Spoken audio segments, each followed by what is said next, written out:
اللہ تبارک و تعالی نے قرآن مجید کے اندر اپنے نیک بندوں کی جو علامات بیان فرمائی ہیں ان میں سے ایک صفت یہ بیان کی ہے کہ وعباد الرحمن الذین یمشون علی الارض ہونا،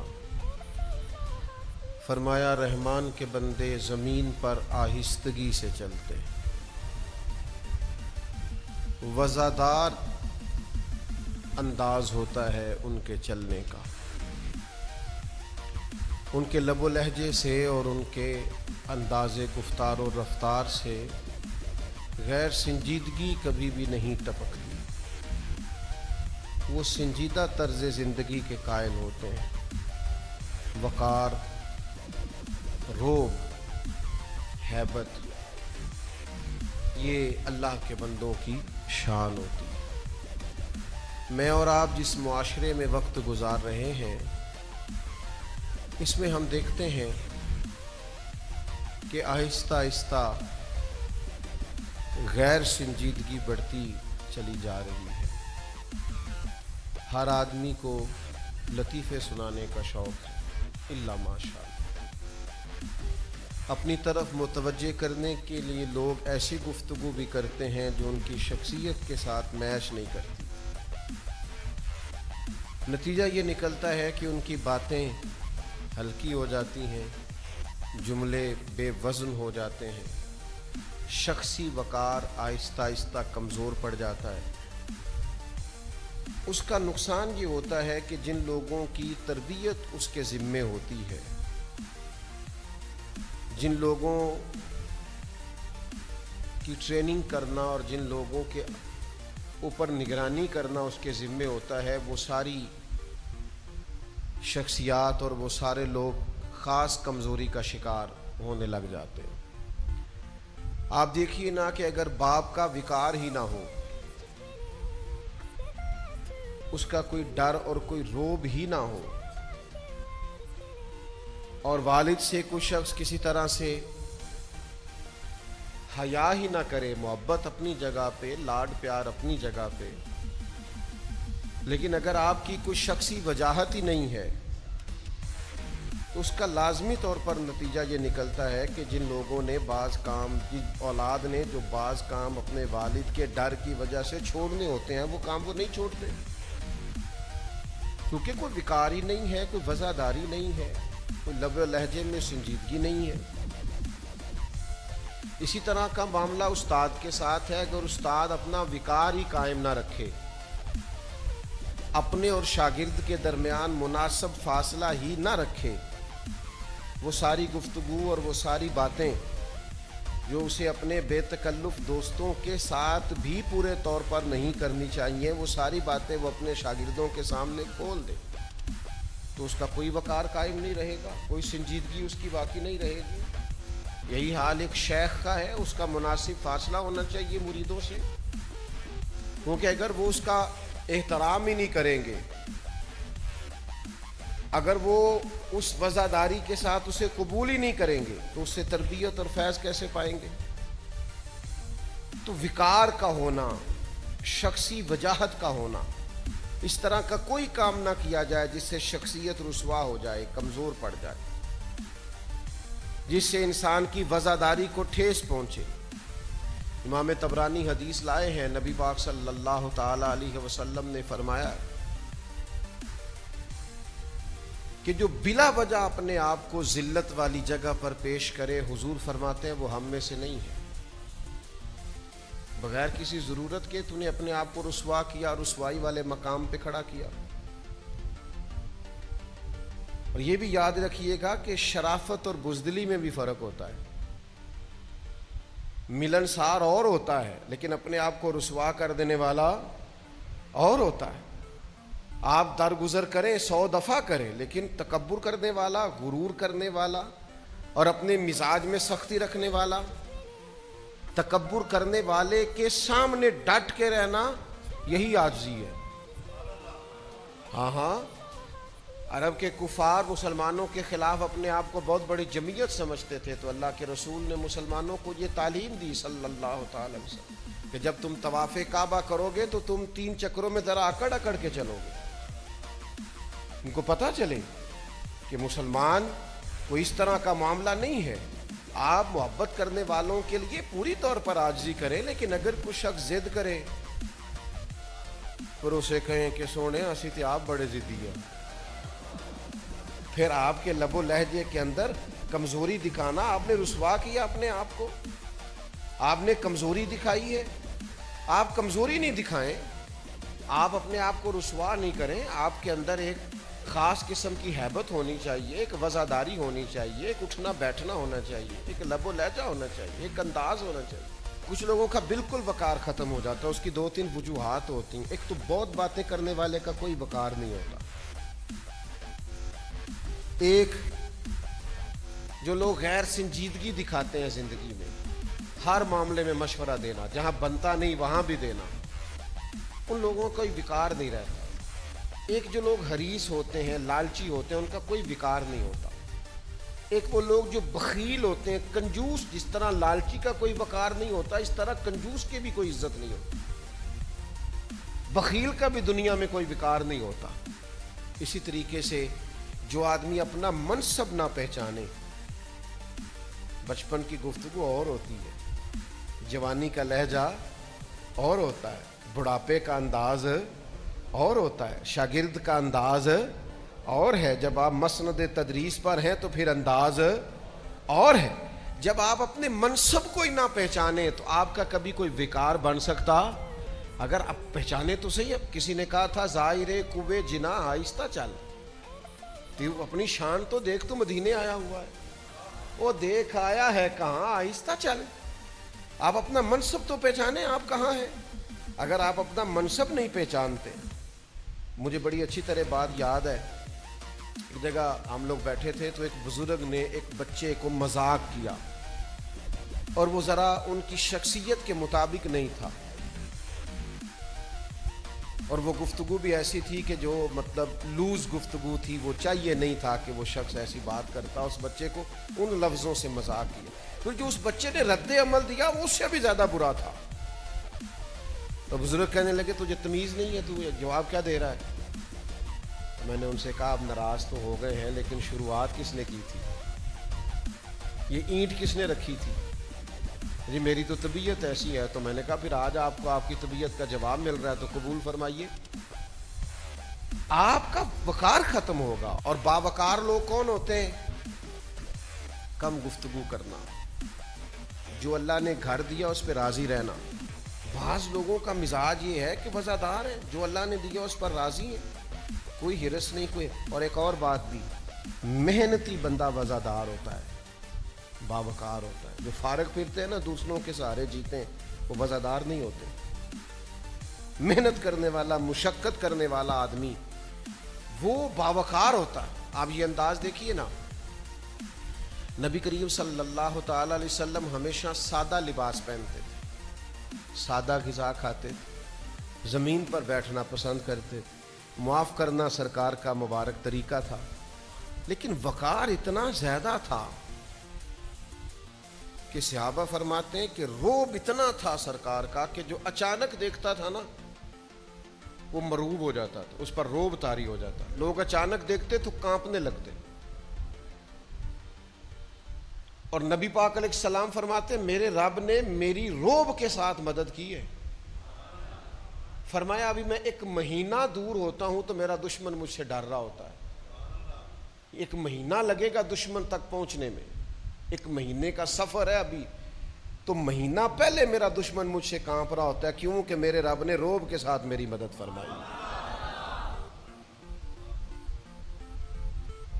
غیر اس طرح ڈرتے تھے، اور اپنوں کا حال یہ تھا، اپنے ادب کرتے تھے۔ ان کی کیفیت کیا تھی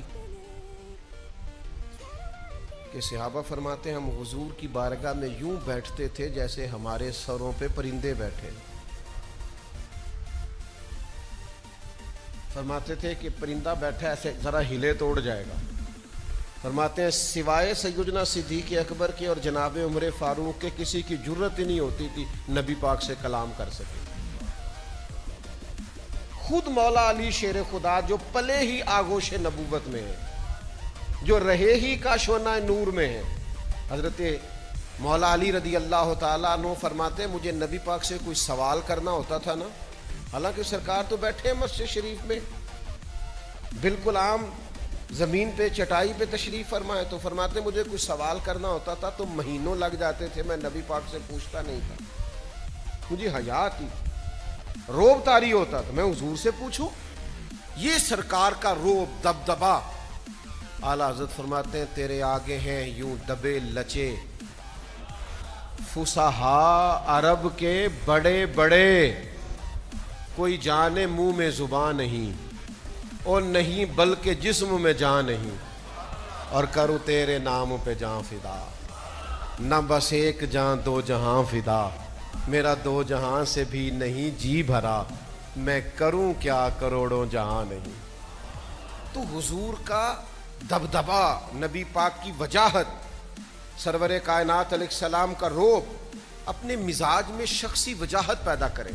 پاکستان ایک ایٹمی طاقت ہے اللہ کے فضل سے, اپنا ایک وقار رکھتا ہے, لیکن ہمارے حکمرانوں نے گلی گلی مانگ کے نا,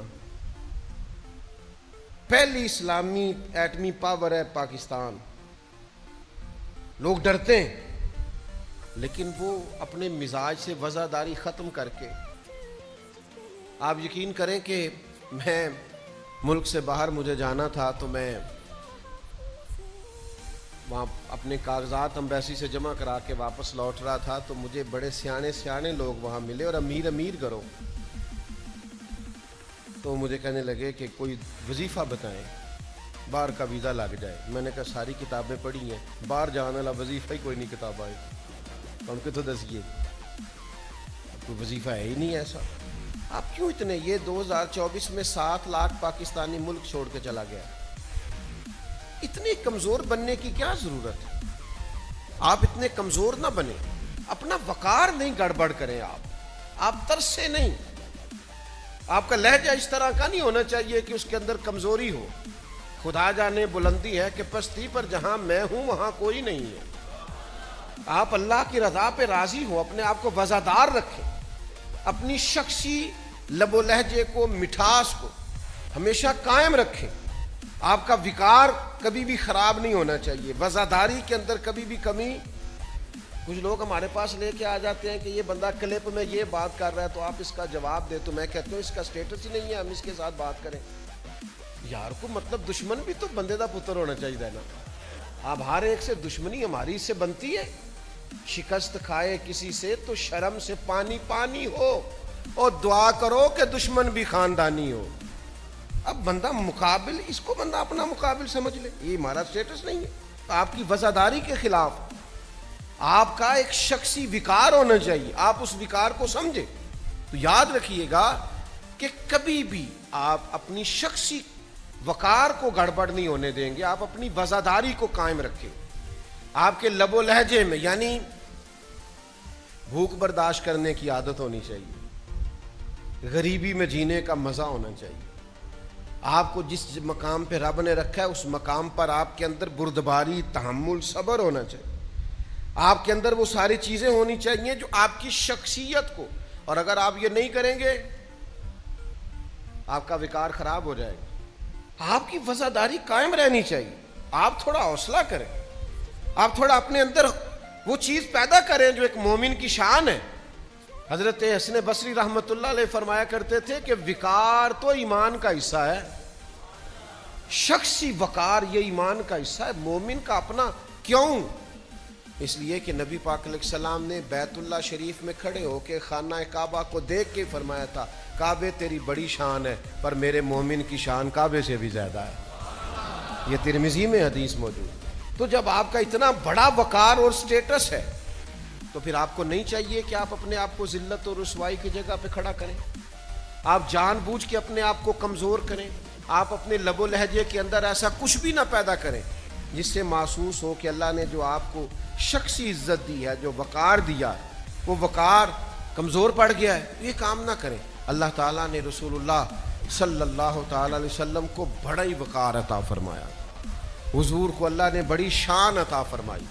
حضرت کیلا بن مخرمہ رضی اللہ تعالیٰ عنہ ایک صحابیہ ہیں. وہ فرماتی ہیں کہ حضور ایک جگہ بیٹھے تھے, اللہ کے حضور کچھ عبادت اور وظائف میں اور ذکر اذکار میں مشغول تھے, تو میں حضور کے پیچھے بیٹھی تھی. تو فرماتی ہیں اچانک میری حضور پہ نظر پڑی تو میرا جسم کانپنے لگا روب کے ساتھ. نہیں, آپ نے ابھی پوری بات پر غور نہیں کیا. کہتی میں چہرہ نہیں دیکھا تھا, میں نے پشت دیکھی تھی تو میں روب سے کانپنے لگی. تو فرماتے ہیں میں دیکھ رہی تھی اور میں کانپ رہی تھی, تو ایک صحابی حضور کی اعلی مرتبت بارگاہ میں عرض کرنے لگے یا رسول اللہ, اس سے تو برداشت ہی نہیں ہو رہا, یہ تو کانپ رہی ہے. تو فرماتی ہیں سرکار نے پھر بھی میری طرف رخ نہیں کیا, اسی طرف چہرہ کر کے حضور فرمانے لگے او مسکین بی بی, ذرا اطمینان سے بیٹھ, ذرا حوصلہ کر. میں یہ لفظ حدیث میں نہیں ہے پر میرا ذوق کہتا ہے, یعنی کریم کہہ رہے ہیں حوصلہ کر, ابھی تو نے پشت دیکھی ہے, عبادت سے جو میرے چہرہ بددعا پہ نور چڑھا ہے ابھی تو نے وہ نہیں دیکھا. ابھی تو دیکھنے والے کہا کرتے ہیں اللہ اللہ, دیکھنے والے کہا کرتے ہیں اللہ اللہ, یاد آتا ہے خدا دیکھ کے صورت تیری. دیکھنے والے کہا کرتے ہیں اللہ اللہ, اور یاد آتا ہے خدا دیکھ کے, بولیے, یاد آتا ہے خدا دیکھ کے. تو میرے بھائی شخصی وقار. ابو جال پیسے کھا گیا نا ایک بندے کے, دیتا نہیں تھا. تو مکے کے دن تھے جب ابھی تھوڑے سے مسلمان تھے, تو اس نے آ کے حضور سے کہا یا رسول اللہ میرے پیسے نہیں دیتا, تو فرمایا میرے ساتھ چلنا. تو کافروں نے بھی ایک بندہ ساتھ بھیج دیا, دیکھو وہاں کیا بنتا ہے. تو سرکار نے جا کے ابو جال کے دروازے پہ دستک باہر آیا, میں اس غریب کے پیسے کھا گیا تو شخص کہتے ہیں حضور کے لہجے میں اتنا جلال تھا کہ ابو جال نے کانپنا شروع کر دیا. تو اس کے پیسے, تو کہتے ہیں ہانپتا کانپتا پیسے لے کے آیا. بعد میں سرداروں نے کہا تو بڑی ڈینگے مارتا ہے, اور اب یہ کہ کانپتا ہوا پیسے لے کے آیا. کہنے لگا وہ آئے تھے تو مجھے لگا ان کے ساتھ کوئی طاقتیں, میں ڈر گیا. تو میرے بھائی نبی کریم علیہ السلام کو اللہ نے وجاہت عطا کی, حضور کو اللہ نے وقار دیا, روب دیا, دبدبا دیا. مسلمان کو یہ چاہیے کہ اپنے وقار پر کبھی سودا نہ کرے, اپنے انداز پر کبھی سودا نہ کرے, اپنے لب و لہجے پر کبھی سودا نہ کرے, اپنی خودداری پر کبھی سودا نہ کرے. یعنی صحابہ کا یہ مزاج تھا کہ گھوڑے پر بیٹھے ہیں, ہاتھ سے درہ گر گیا ہے تو وہ کسی کو نہیں کہتے تھے یہ درہ اٹھا دے, وہ گھوڑے سے اترتے تھے اور درہ خود اٹھاتے. یہ وزاداریاں, یہ خودداریاں, یہ عزت نفس, یہ مزاج, یہ اللہ تعالیٰ نے مومن کو شان عطا کی. میں دیکھتا ہوں کہ پالٹیاں ڈھونڈنا اور کسی کو کھانا ڈال کے راضی ہونا, اور فلاں کو آج میں نے لوٹ لیا, اور فلاں جگہ. ہمارے تو محفلوں میں یہ کام ہونے لگ گیا کہ جی میں جی بڑی محفل بڑی لوٹ کے لے آندی میں آج. تو میں نے کہا اللہ کے بندے محفل کو تو کچھ دینا چاہیے, تو لوٹ کے لے آیا ہے, کمال ہو گیا. وہ شخصی وجاہت. مجھے ایک بات بتائیے, اتنا بڑا آدمی کہ سینکڑوں لوگ, ہزاروں لوگ اس کا نام اشتہار پہ دیکھ کر دوڑے چلے آئے کہ میں نے اس کی گفتگو اور تقریر سننی ہے, اور لوگوں کو جگہ نہ ملے بیٹھنے کی, لوگ کھڑے ہو کے کوئی کسی جگہ چھتوں پہ چڑھ کے ادھر ادھر لوگ بیان سننے کو حاضر ہو. معیار یہ ہو کہ لوگ چھٹیاں لے کے ڈیوٹی سے آئیں کہ مجھے اس آدمی کی گفتگو سننی. یہ اللہ رسول صلی اللہ علیہ وسلم کی جو بات بتاتا ہے وہ مجھے بڑی محبوب ہے. لوگ اس کو بہت بڑا آدمی سمجھ کر اس کی گفتگو سنیں, تقریر سنیں, واعظ سنیں, بات سنیں, اور جب سن رہے ہوں تو ان پر کیفیت بھی طاری ہو. کوئی آنسو پوچھ رہا ہو, کوئی درد سے رو رہا ہو, کسی کا سینہ محبت رسول کے ساتھ پورے طور پر چھلک رہا ہو. اتنے خوبصورت منظر, اتنے خوبصورت لب و لہجے کے بعد دنیا چلی جائے اور وہ میزبان سے سٹیج کے پیچھے جھگڑا کر رہا ہو کہ میں تو کیا 70,000 لینا ہے تو 60 کیوں دے رہے ہیں؟ تو مجھے بتاؤ نا. اس نے اپنے شخصی وقار کا خیال رکھا ہے. وہ ہزاروں کے مجمع میں جو بیٹھ کے اللہ رسول کی بات کر رہا تھا تو کیا یہ اس کی شخصیت کے مطابق ہے کہ وہ جھگڑا کر رہا ہے کہ مجھے اتنے پیسے چاہیے؟ میں اپنے دوستوں سے کہا کرتا ہوں اپنے شخصی وقار کو آپ نے کبھی خراب نہیں ہونے دینا. کبھی اپنے لب و لہجے میں کوئی ایسی بات نہ پیدا ہونے دیں. کبھی یہاں ایک صاحب آ گئے مجھ سے ٹائم لے کے چلے گئے. جب ہم ان کی محفل میں گئے تو وہ کہنے لگے کہ ہمارے پتہ نہیں کتنے عمرے کے ٹکٹ ہیں تو ہمیں اعلان کرنے لگے ایک ٹکٹ آپ کا بھی ہے. میں کہ تسی اور کسی نو دیو میں آپ ہی چلا جا رہا ہوں. تو مجھے کہنے لگے مدینے جانے کے لیے بھی آپ منع کر رہے ہیں. میں نے کہا میں مر جاؤں اس دن جس مدینے سے 2 قدم پیچھے ہٹوں, لیکن خدا کے بندے میرے رب نے کبھی مجھے وہاں بھی بلایا ہے تو عزت کے ساتھ ہی بلایا ہے. تو میں تیری ٹکٹ وہ سپیکر میں تو اعلان کرے, رب کہے گا تجھے اتنی دفعہ بلایا ہے تو تیرے کوئی اعلان نہیں ہوئے تو رسوا ہو کے کوئی کام کرنے کی ضرورت. آپ اپنے شخصی وقار کا ہمیشہ خیال رکھیں. میرے محبوب پاک سید عالم نور مجسم نبی رحمت صلی اللہ علیہ وسلم کا جو وقار تھا نا, بخاری میں موجود ہے. حضرت انس بن مالک راوی ہیں, کہتے ہیں ایک شخص آیا اچانک نبی کریم کو دیکھا تو کانپنے لگا. تو حضور نے فرمایا کیا ہوا؟ ڈر گیا. حالانکہ نہ کوئی ہٹو بچوں کی داستانیں تھی, نہ کوئی 4 رستے میں چنگیاں پڑتی تھیں کہ ان سے گزر کے جانا ہے, نہ کچھ 6 جگہ تلاشی ہوتی تھی, نہ کوئی معاملہ تھا. سادہ سا لباس, لگے جو مزدور شاہ ایسا, نہ دھن نہ دولت سربراہ ایسا, عرش نشیں کا زمین پہ گھر ہے, میرا پیمبر عظیم تر ہے. سادہ سا لب و لہجہ, سادہ سا انداز, میٹھے میٹھے بول اور پیاری پیاری باتیں. تو شخص ڈر گیا پھر بھی, اس لیے کہ اللہ نے جو روب رسول پاک کو عطا فرمایا, ڈر گیا. تو کریم نے تسلی کیسے دی؟ فرمایا او ڈرنا, تو کسی بادشاہ کے پاس نہیں آیا, تو اس بیٹے کے پاس آیا جس کی ماں گوشت کے خشک ٹکڑے کھا کے بھی گزارا کر لیتی. ڈرنا تو اپنا وقار, اپنی وزاداری.